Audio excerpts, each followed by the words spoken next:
Hello basketball coaches and basketball players, my name is Alan from Al's Basketball Training, and today I'm going to talk to you about some low post basketball moves that if you're a point guard you can use, or if you're a coach that you can teach your point guards. Now the low post, you're probably going to say, well, point guards never end up in the low post. Well, I'm here to say that they do once in a while, especially now with positionless basketball. There's going to be a higher chance of your point guards ending up in the low post every once in a while, and they really need to know how to score from this spot on the court. Now, generally speaking, especially if you're playing against the zone, if you're in the low post as a point guard, you're going to have a very tall, giant, big person who is guarding you.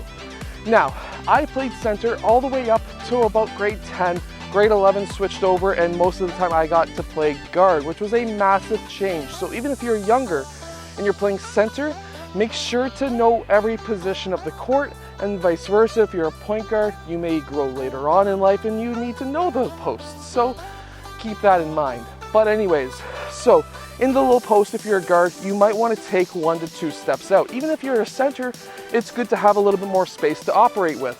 So you want to be at least the first hash mark up and maybe a foot outside of the key. And then from there, there's a couple of different moves that you can use to become successful in scoring in the low post against giants who are trying to guard you. And here they are. So with my experience of being in the low post, whether it be when I was in high school or when I went down to the States for the NBA Development League, it was all the same. If you're in the low post, you got usually a tall person guarding you. So what you want to do is, from my experience, they tend to really like to jump. So if you're able to do a couple of fakes and get them off the ground, you now have an open lane to the basket, or you can now shoot over them when they're coming back down from their jump. So the first move that you can do is very simple. So you get that ball first to second hash mark up and a foot outside of the key. And what you need to do is, now you've got both of your feet as pivot feet. So when you catch that ball, both feet are on the ground.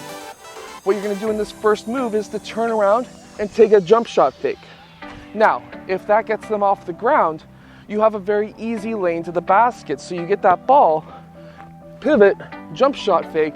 Now, if they're actually up in the air, you can just take one dribble towards the right side, go up for a shot if the defender on the other side is playing help defense. If not, what you can do now is turn around, shot fake, go bang in the middle, and then up.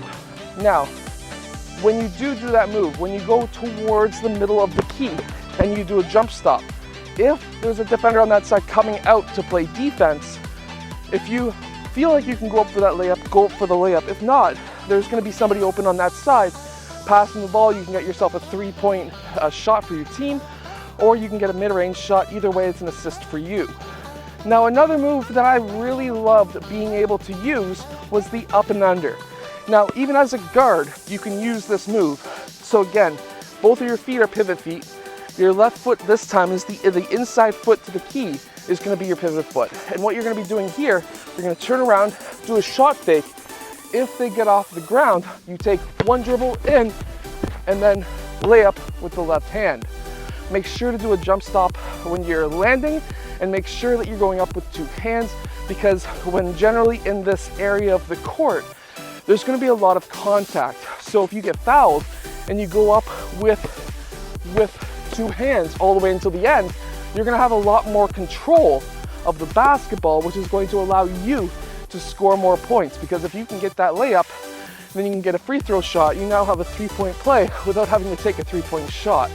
Now, another move that I really like to use, and this is the third and final move that I'm going to show you today, is going to be almost like a drive fake. So you get the ball, same spot again, and then you're going to pivot left foot, the one closest to the key. You're going to pivot in, you're going to swipe through, you're going to take one dribble. Now you're going to be planting that left foot on that one dribble.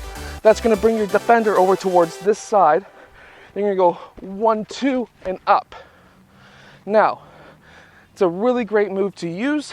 It's also a lot more of an advanced move. So make sure you practice this move before you do it in game.